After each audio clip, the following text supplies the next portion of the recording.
መጽሐፍ የያዛችሁ ሰዎች ዘጸአት ምዕራፍ 15 ማካፍላችሁ ርዕስ መራራው ይጣፍጣል።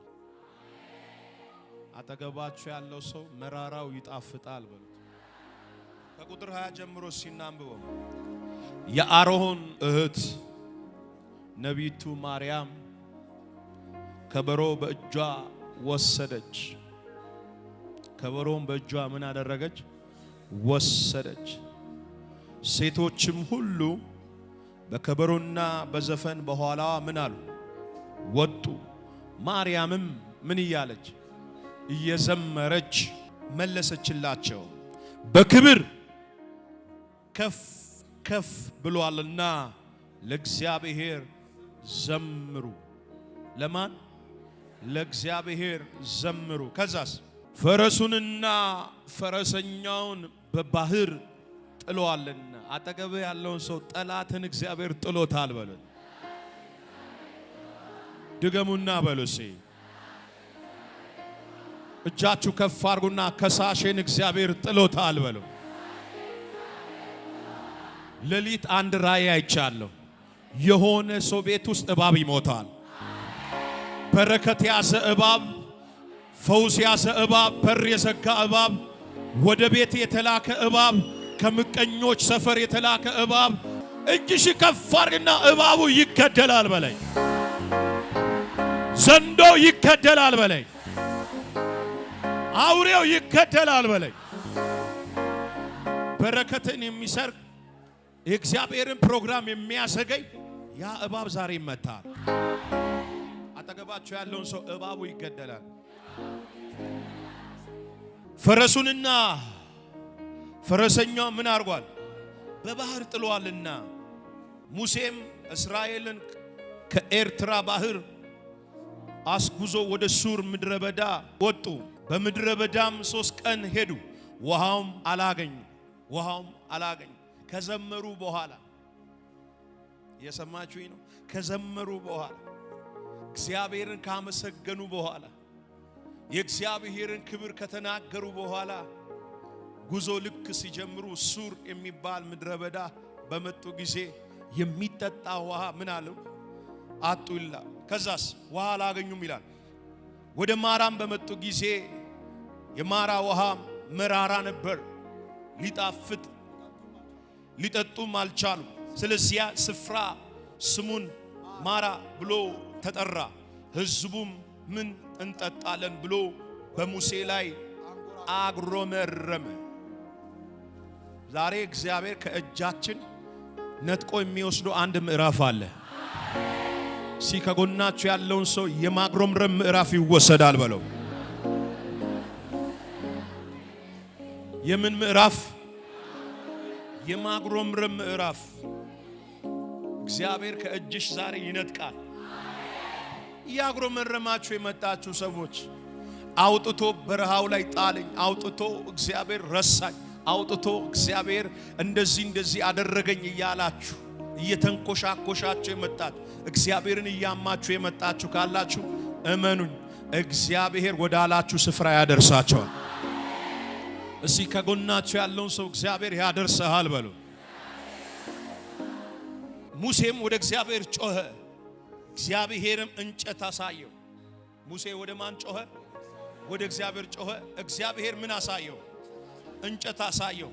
በውሃው ላይ ጣለው፣ ውሃውም ጣፈጠ ይላል። አጠገባችሁ ያለውን ሰው ውሃውም ጣፈጠ በሉ። ውሃውም ጣፈጠ። ከጎናችሁ ያለውን ሰው እግዚአብሔር የሆነ ነገር ያስተካክላል በሉ። እግዚአብሔር የተበላሸ ነገር ያስተካክላል በሉ። የ16 ሰዎች ነገር ሲስተካከል ራእይ ያየው ነው። እስቲ እጃችሁ ከፍ አድርጉና የኔ ነገር ተስተካክሏል በሉ። እስቲ ከጎናችሁ ያለውን ሰው እንዲህ ብላችሁ ጀርባው መታ አድርጉት። ወደ ጣፋጭ ነገር ውስጥ ትገባለህ። መታርጊና ወደ ጣፋጭ ነገር ውስጥ ትገባለህ። አንድ ሰው እጁ ከፍ አድርጎ ወደ ጣፋጭ ሰፈር ገባለሁ። መራራ ነገር ዛሬ ይለየኛል። ያልደከመ ሰው ጮሆ አሜን ይበለኝ። በጣም የሚገርማችሁ ነገር በዚህ ክፍል ላይ የእስራኤል ልጆች ምዕራፍ 15 ምዕራፍ 14 የሰልፍ የተዘጋ የለቅሶ ወይም ተስፋ የመቁረጥ ምዕራፍ ምዕራፍ 14 መንገድ የተዘጋበት ምዕራፍ እስራኤል ባንወጣ ብሎ ያግሮመረመበት ምዕራፍ ነው። ምዕራፍ 14 ተስፋ የቆረጡበት የተብረከረኩበት ወደ ግብጽ ብንመለስ ይሻላል፣ ያ የ400 ዓመት ባርነቱ ይሻለናል ብሎ ተስፋ የቆረጡበት ምዕራፍ ምዕራፍ 14 ምዕራፍ 4 ተስፋ የቆረጡበት ምዕራፍ ቢሆንም ሉዓላዊነቱን የእግዚአብሔርን ኤልሻዳይነት ደግሞ የተመለከቱበትና የታየበት ማዳን ወይም ክብሩ የተገለጠበት የአሞራውያን ነገስታቶች ምን ያሉበት የደነገጡበት ልባቸው የቀለጠበት ምዕራፍ 14 የሚገርም ነገር ነው። እግዚአብሔር ተዋጊ እንደሆነ እግዚአብሔር ያለ ማንም ቲፎሶ ያለ ማንም ደጋፊ እግዚአብሔር ወይኔ አንድ ሰው ጮሆ አሜን ይበለኝ። በዚህ 30 ቀን ውስጥ እግዚአብሔር ያለ ማንም ቲፎሶ ያለ ማንም ደጋፊ ያለ ማንም እርዳታ የእውነት ያንን በር ይከፍተዋል። ምዕራፍ 14 የዝግ ምዕራፍ ወይም የሰልፍ ምዕራፍ ነውና በዛ ምዕራፍ ውስጥ እግዚአብሔር ምኑን የገለጠበት ሉዓላዊነቱ ወይም ክብሩን የገለጠበት ምዕራፍ። ከዛ በኋላ ወደ ምዕራፍ 15 ተሻገሩ። ቀይ ባህር ተከፍሎላቸው በየብስ በደረቅ ከተሻገሩ በኋላ ማርያም ከበሮዋን አነሳች ይላል። ምኗን አነሳች? ከበሮዋን። እስቲ እንዲህ ብዬ ልባርካችሁ፣ በዚህ 30 ቀን የሆነ ድንገተኛ ምስጋና ያገኛችሁ። ምን ነው አንተ ሰው ልቀቅና አሜን በልስ።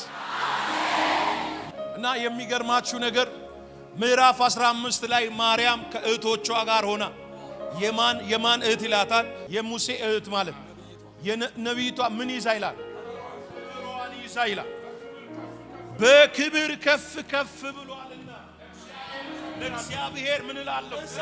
እዘምራለሁ። ፈረሱንና ፈረሰኛው በባህር ጣለ። ጉልበቴ ዝማሬ እግዚአብሔር ነው፣ መድኃኒቴ ሆነልኝ። ይህ አምላኬ ነው፣ አመሰግነዋለሁ። የአባቴ አምላክ ነው፣ ከፍ ከፍ አደርገዋለሁ። እግዚአብሔር ተዋጊ ነው፣ ስሙም እግዚአብሔር ነው። እግዚአብሔር ተዋጊ ነው፣ ስሙም እግዚአብሔር ነው። የፈርዖንን ሰረገሎች ሰራዊቶችን በባህር ጣላቸው። በዚህ 30 ቀን የሆነ ነገር ፊት ለፊታችሁ ላይ ይወርቃል። የ13 ሰው ምቀኛ መንፈስ ፊት ለፊታችሁ መጥቶ ይደፋል። ልቀቅና አሜን በል በጌታ እዚህ ከፍ አድርግና ይወርቃል በለኝ። ያስፈራራ የዛተብህ ያስለቀሰ ዋጋ ያስከፈለ ያደከመ እጅሽ ከፍ አድርግና ዛሬ ማታ ይወርቃል በለኝ። 3 ጊዜ 1 2 የመጨረሻ። እግዚአብሔር አንተና አንቺ ወይም እኔና እግዚአብሔር ብቻ የምናውቀውን ፋይል ዛሬ ይቀይራል። እስቲ ከጎናችሁ ያለውን ሰው ፋይሉ ይቀየራል በሉ። እዚህ 14ኛው 15ኛው ምዕራፍ ላይ ከላይ ቁጥር 1 ላይ እግዚአብሔር ተዋጊ ነው፣ ስሙም እግዚአብሔር ነው፣ ፈረሱና ፈረሰኛውን በባህር የጣለ ብላ ዘምራ ሳትጨርስ ይላል። ብላ ሳትጨርስ መራራ ውሃ ይላል። የሚመር ውሃ ይላል። የሚመር ውሃ ገጠማቸው ይላል። መረረ። ምን ጠጣውን አጣ። በደንብ ስሙ። የሚገርማችሁ ነገር ይህንን ሚራክል አይቶ አጣጥሞ ሳይጨርሱ በምድረ በዳው የ3 ቀን ያክል መንገድ ከተጓዙ በኋላ ውሃ የሚባል ነገር አላገኙ። ወደ ማራ በመጡ ጊዜ የማራ ውሃ መራራ ነበርና ሊጠጡት አልቻሉ። እዚህ ቸርች ዛሬ በእውነቴን ነው የምላችሁ፣ እኔ እኮ ፕሮፌት መስፍን ገበናዬን እኮ ልብሴን ነው የሸፈነው፣ ግን መራራ ላይፍ ውስጥ ነው ያለው። ሰልችቶኛል እያላችሁ የመጣችሁ የሰው እጅ ማየት የሰለቻችሁ፣ ሰልፍ የሰለቻችሁ፣ ጦርነት የሰለቻችሁ ጌታ ኢየሱስ ምስክሬ ዛሬ እግዚአብሔር ያሳርፋቸዋል። አጠገባችሁ ያለውን ሰው እግዚአብሔር ያሳርፈሃል በል። ዛሬ ፈውስ ተፈቅዷል በሚል በዚህ በፈውስ ፕሮግራም ላይ ይሄን ትንቢታዊ ቃል ለአንድ ሰው ምናልባት እመነኝ፣ እናት ይሁን አባት ይሁን ዘመድ ይሁን የቅርብ ወዳጅ ይሁን የቅርብ ዘመድ ይሁን ሊቀይሮ ያልቻለው ምዕራፋችሁ ዛሬ በዚህ ቤት በሚመጣ ክብር ይቀየራል። እጃችሁ ከፍ አድርጉና እግዚአብሔር ይቀይራል በሉ። ምንድነው ቤታችሁ ውስጥ ያለ መራራ ነገር? ምንድነው ላይፋችሁ ውስጥ ያለ መራራ ማንነት? እመኑኝ ዛሬም ማለዳ እጃችንን በአፋችን እስክንጭን እግዚአብሔር ነገራችንን ይቀይራል። የሚገርም ነገር እኮ አንተ ባህርን የሚያክል ትልቅ ግዙፍ ቀይ ባህር ከፍሎ አግሮመረሙ ይላል። ረሱት። ተአምራቱ ምን አደረጉት? ፈጥኖ ረሱት። ከመረረው ነገር የተነሳ ምኑን ረሱት ይላል? ክብሩን ረሱ። እግዚአብሔር ያደረገውን ተአምራት ረሱ። አንተ ትላንት ያሻገረን እንዴት ትረሳለህ? ትላንት የተዋጋልሽን እግዚአብሔር እንዴት ትረሻለሽ? ትላንት ጦርነቱን ፋይት አርጎ ከጠላት እጅ ያዳነህን እግዚአብሔርን ያበላህን እግዚአብሔር እንዴት ትረሳዋል? በር የከፈተልህን እግዚአብሔር የዳረሽን እግዚአብሔር እዚህ ቤት ያላችሁ የአባቴ ብሩካን የሰው እጅ ሳይኖር ያከበረን እግዚአብሔር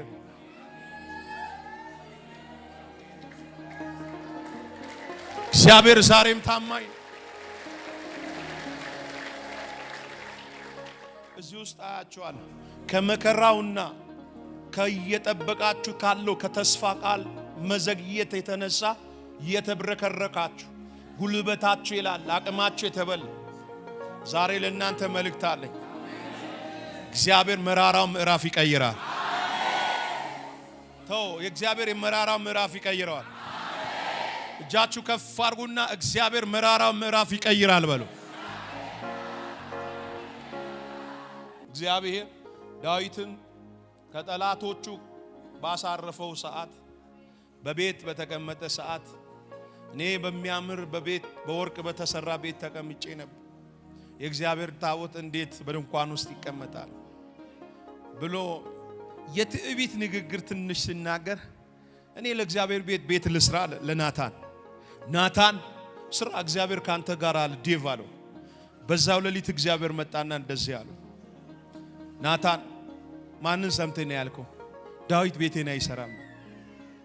ዳዊት ቤቴን እንደማይሰራ ንገረው። ደሞም ዳዊት ታበዋል፣ ሂድና ንገረው።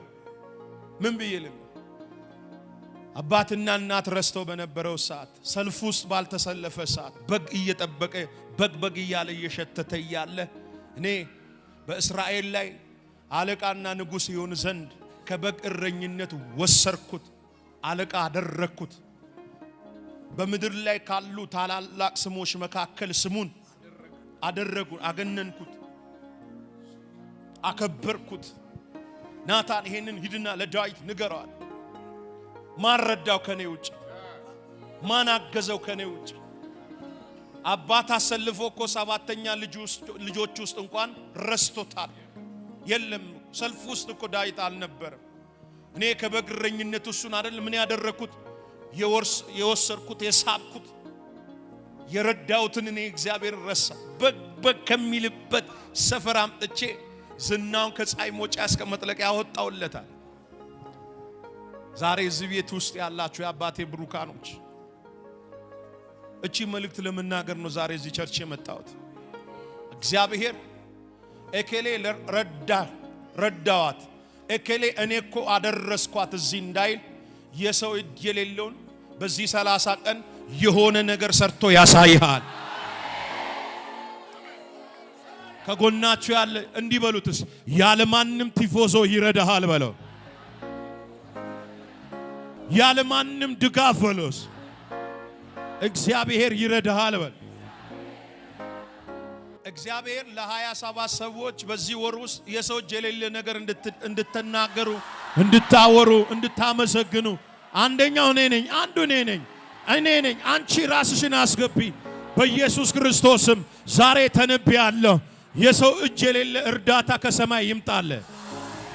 ውሰድ አሜን በልና። መራራው ነገር እንዲቀየር ምን ሆነ? 3 ነገሮች። አንደኛ መራራው ነገር እንዲቀየር እግዚአብሔር ለባሪያው ለሙሴ ምሪት ሰጠው። ምን የሚል ምሪት ነው የሰጠው? ምን አይነት ነገር ነው ያሳየው? እግዚአብሔር እንጨት አሳየው። ነገሩ ምን የሚልበትን ንገር፣ ነገሩ የሚጣፍጥበት ወይም ነገሩ የሚቀየርበትን መንገዱን አሳየው። አቅጣጫውን ጠቆመው። ዛሬ ነገራችሁ የሚቀየርበትን አቅጣጫና ምሪት እግዚአብሔር ይሰጣቸዋል። አቤት እጅ ከፍ አድርግና እግዚአብሔር አቅጣጫውን ይጠቁመኛል በለኝ። ሕይወትሽ የሚቀየርበት፣ ነገርሽ የሚቀየርበት፣ ጤንነትሽ የሚቀየርበት አንድ ሰው የኔን የሚል ሰው ጮ አሜን ይበለኝ። ይኸው ዳዊት በሄደበት ድል የማድረጉ ሴክሬቱ በምሪት ይወጣ ነበር። እግዚአብሔርን ይጠይቅ ነበር። ልውጣን ይል ነበር ይላል መጽሐፍ ሲናገር።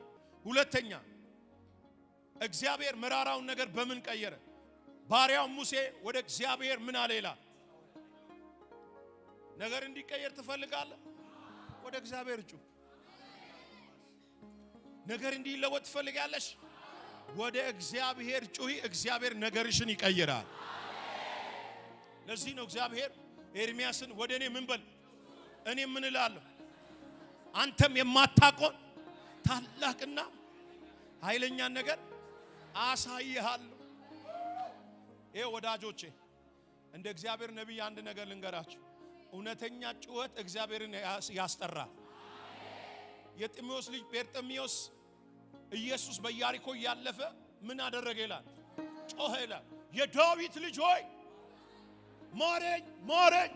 አጠገቡ ያሉት ለውጥ የማይፈልጉ ስፍራ እንዲቀየር የማይፈልጉ ጸጥ በል ዝም በል አንተን አይሰማም ሲሉት ይሄ ሰው አብዝቶ ጮኸ ይላል። ነገርሽ እንዲቀየር፣ ነገሬ እንዲቀየር ሁለተኛ ያለኝ አማራጭ ምን ማድረግ ነው? ወደ እግዚአብሔር መጮው ወይም ወደ እግዚአብሔር መጸለይ። መራራ ነገራችን እንዲጣፍጥ፣ ቤታችን ውስጥ የእግዚአብሔር ክብር እንዲገለጥ፣ ጤናችን ውስጥ የእግዚአብሔር ጣት እንዲገለጥ። እኔ የሚገርመኝ አንዳንድ ሰው ከእግዚአብሔር ጋር ከሚጮህ ይልቅ ወደ ሰው ቢጮህ ይሻላል። ብር እኮ አልሰጠኝም፣ መጥቶ እኮ አልጠየቀኝም።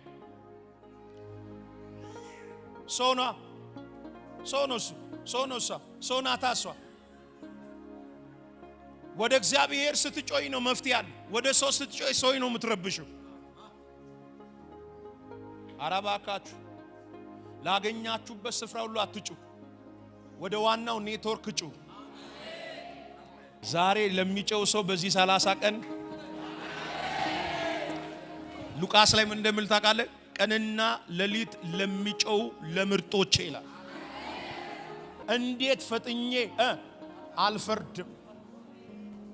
አራ በጌታ በዚህ ሳምንት እግዚአብሔር በቤታችሁ ላይ እጃችሁን በአፋችሁ የምጭኑትን ነገር ያደርጋል። እስቲ 3 ጊዜ በቃ በልስ። አላልክም 2 የመጨረሻ ወደ እግዚአብሔር ጮኸ ይላል። ጮኸ ከእግዚአብሔር ምን አለው? ሰማው ይላል። መለሰለት ይላል። ከዛ ምሪት ሰጠው። ጮኸ። የሚገርም ነገር ነው። ውሃው ላይ እንጨቱን ጣላለው። ውሃው ምን አለ ይላል? የመጨረሻ ጣፈጠ ይላል። እስቲ አጠገበ ያለውን ሰው ወደ ጣፋጭ ሰፈር እየገባው ነኝ በሉ። እየገፋችሁ ከክራይ ቤት ወጥቼ ወደ ራሴ ቤት እየገባው ነኝ በጌታ በኢየሱስ ስም። ሰው እያየ፣ ሰይጣን እያየ፣ ሰፈር እያየ፣ አካባቢ እያየ እግዚአብሔር ነገራችሁን ያጣፍጣል። እስቲ ከኔ ጋር ብድግ በልና ወጥቻለሁ እኔ እንዲህ ብዬ ልመርቃችሁ በኢየሱስ ክርስቶስም ከእግዚአብሔር ከማይፈልግበት ሰፈር እስቲ አንድ ሰው ጮህ ወጥቻለሁ ይበል።